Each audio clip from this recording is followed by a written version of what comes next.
भगवान वासुदेव श्री कृष्ण की जय। ओम नमो भगवते वासुदेवाय। ओम नमो भगवते वासुदेवाय।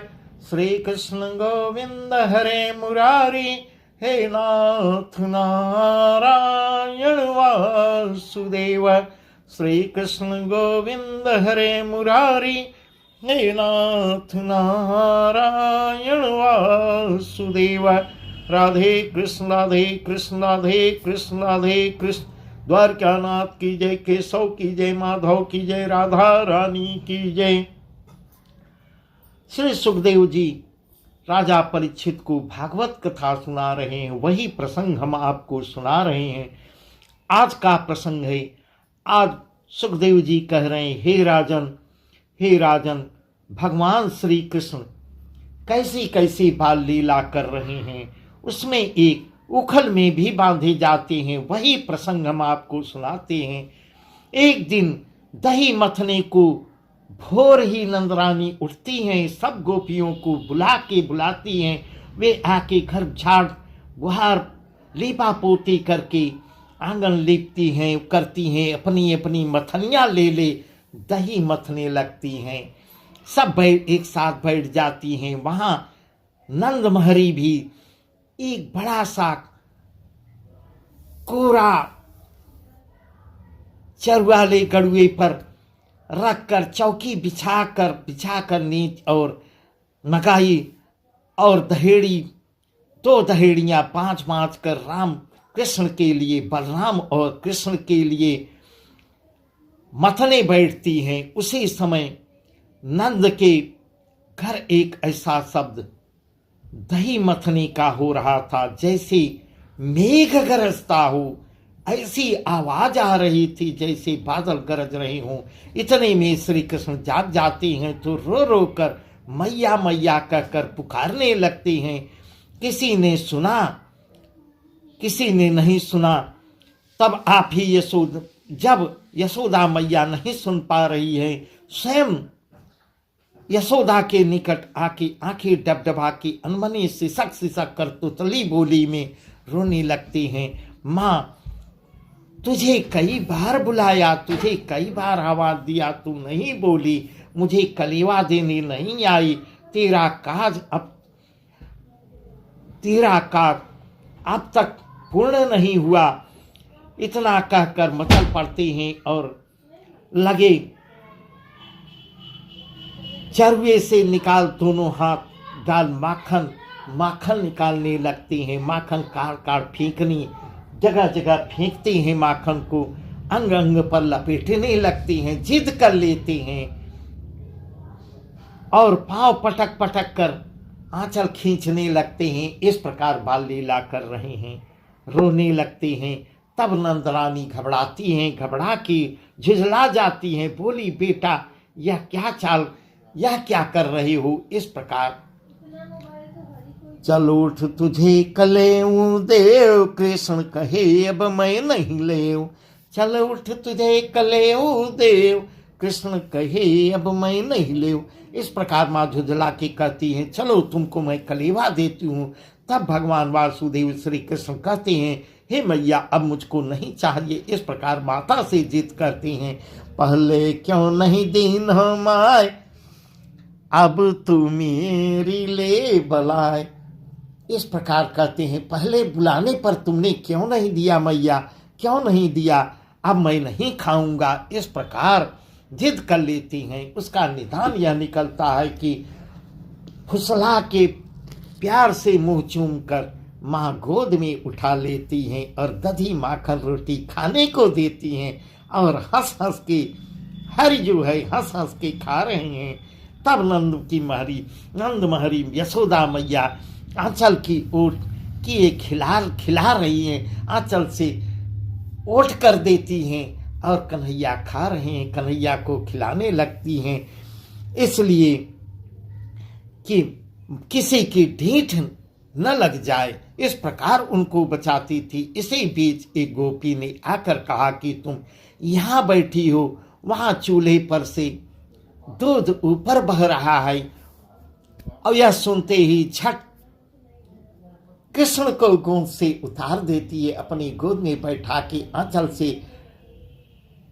आंचल से छिपा के उनको खिला रही थी, उनको तुरंत उतार देती हैं। दूध की बात याद कराती है तो कृष्ण को नीचे उतार कर दूध जो है बचाने के लिए दौड़ पड़ती हैं, धाती हैं, जाके दूध बचाती हैं। वहां कान्हा दही मही के माखन मटका सब तोड़ देते हैं,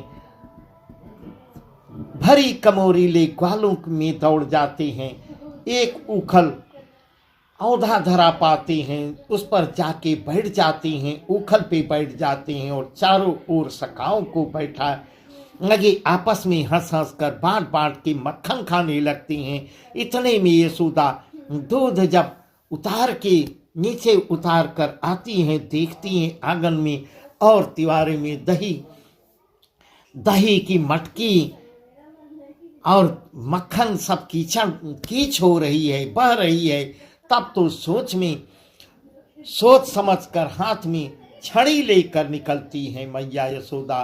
ढूंढती ढूंढती वहां जाती हैं जहां श्री कृष्ण अपनी मंडली में सब ग्वाल बालों के साथ माखन मुंह में लगाए माखन खा रहे हैं, खिला रहे हैं, खा रहे हैं। जाते ही पीछे से घेरा तो हरि माँ को देखते ही रोकर हा हा खाए लगने लगती हैं, पहले से रोने लगते हैं। गोरस किसने लुटाया, मैं नहीं जानू, मुझे छोड़ दे, ऐसे दीन वचन सुन। यशोदा हंसकर हाथ से छड़ी गिरा देती हैं और आनंद में मग्न हो अपनी गुस्सा को, क्रोध को शांत करके कृष्ण को गले से लगा लेती हैं और कृष्ण को उखल से बांधने लगती हैं। अब तुम बदमाशी करोगे, मैं यहीं बांध देती हूँ। इस प्रकार ऐसा बांधने लगती हैं, हंसी मजाक करती हैं। तब श्री कृष्ण ने ऐसा किया कि जिस रस्सी से बांधती थी थोड़ा सा बाल लीला किए और जिस रस्सी से बांधती थी वही रस्सी छोटी पड़ जाती थी, बांधे नहीं बनती थी। इसका निदान माँ इतनी दुखी हो गई, परेशान हो गई, इतना परेशान हो गई, रस्सी जोड़ती चली जा रही है पर बांधे से वो बंध नहीं रही। माँ को दुखी जानकर जब इस प्रकार जान जाते हैं कि मैया मेरी बहुत दुखी हो रही है, अब परेशान न करूं, तो स्वयं अपने आप बंध जाती हैं और उखल में बंध जाती हैं। नंद रानी उन्हें बांध के गोपियों से खोलने की टहलने फिर घर की टहल करने लगती हैं। इस प्रकार ऐसा प्रसंग है। अब आगे सुखदेव जी कहते हैं, हे राजन, यमला अर्जुन की कथा हम आपको सुनाते हैं। हे राजन, श्री कृष्ण को बंधे बंधे पूर्व जन्म की कुबेर के बेटों को नारद सांप की याद आती है। वहीं उखल में बंधे बंधे नारद कुबेर के बेटों को नारद की सांप याद आती है। यह सुन राजा परीक्षित ने सुखदेव जी से पूछा, हे गुरु महाराज जी, कुबेर के पुत्रों को नारद मुनि ने कैसे शाप दिया, मुझे इसका विस्तार बताइए, मैं जानना चाहता हूँ, समझा के कहिए। तब सुखदेव जी कहते हैं कि नलकूबर नाम कुबेर के दो लड़के थे। दो लड़के कैलाश में रहते थे। भगवान शिव की अति सेवा कर कर धनवान हो जाते हैं। स्त्रियां साथ लिए हुए वन बिहार को जाते हैं और वहां जा मद्य पी मदमाते हो जाती हैं रानियों समेत। इस प्रकार का प्रसंग बता रहे हैं। इतने मदमस्त हो जाते हैं, अपनी रानियों समेत नग्न होकर गंगा में नहाने चले जाते हैं और नाना प्रकार की अनेक भांति भांति की खिलकोले करने लगते हैं। इतने में नारद मुनि आ जाते हैं, उधर से निकलते हैं। देखते ही रानियां तो निकल कर कपड़े पहनने लगी और ये मतवारे वहीं खड़े रह जाते हैं। उनकी दशा देख मन ही मन नारद जी कहने लगे कि इनको धन का बहुत बड़ा गर्व हो गया है। ऐसा नारद ऋषि जब मन में सोचते हैं, इसी से मदमस्त हुए हैं, काम काम क्रोध को सुख कर मानते हैं। निर्धन मनुष्य को अहंकार नहीं होता, धनवान को तो बहुत अहंकार होता है, ये धन में मस्त हो गए हैं। ऐसा नारद जी सोचते हैं। धनवान को धर्म अधर्म का विचार कहाँ है, ऐसा कह नारद मुनि ने श्राप दे दिया। और नारद मुनि के श्राप से और यह श्राप देते हैं कि तुम अपने किए हुए पाप से तुम गोकुल में जा वृक्ष हो और वृक्ष बन जाओ। जब श्री कृष्ण अवतार लेंगे तब तुम्हें मुक्ति मिलेगी, तब तक तुम दंड पाओ। ऐसा नारद ने शाप दिया। नारद मुनि शाप देते हैं, उसी से वे गोकुल में आके वृक्ष बन जाते हैं। तब उनका नाम यमला अर्जुन हुआ। इसी बात की याद करके श्री कृष्ण उखली को घसीट घसीट कर उसी वृक्ष के पास जाते हैं, क्योंकि उसका उद्धार करना है। एक ऋषि ने श्राप दिया और यह वचन भी दिया था वह नारद ऋषि ने कि कृष्ण ही तुम्हारा उद्धार करेंगे। इसीलिए उसका उद्धार करने के लिए उखल को घसीटते हुए वहाँ जाते हैं।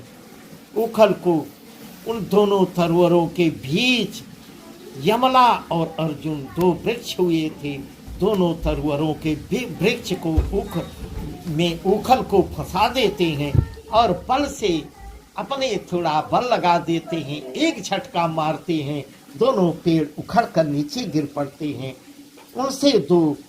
उन दोनों वृक्षों से दो इतने सुंदर दो पुरुष उत्पन्न होते हैं और दोनों हाथ जोड़कर स्तुति करने लगते हैं। सिर्फ श्री कृष्ण कहते हैं, नारद मुनि तुम पर बड़ी दया की, जो गोकुल में मुक्ति तुम पा गए, उनकी कृपा से तुमने मुझे पाया। अब वर मांगो, जो तुम्हारे मन में इच्छा हो उस प्रकार वरदान मांगो। तब यमला अर्जुन दोनों भाई बोलते हैं कि हे दीनानाथ, यह नारद मुनि की कृपा है जो आपके चरण पर से और दर्शन किए।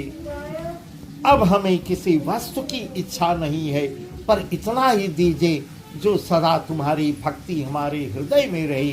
वही कृष्ण ने उन्हें वही वर दे विदा करते हैं। बस आज का प्रसंग यहीं तक, आगे का प्रसंग और भी सुंदर है। अब प्रभु बाल लीला करते करते बकासुर का वध करेंगे, जो हम आपको कल बताएंगे। भगवान वासुदेव श्री कृष्ण की जय। ओम नमो भगवते वासुदेवाय। ओम नमो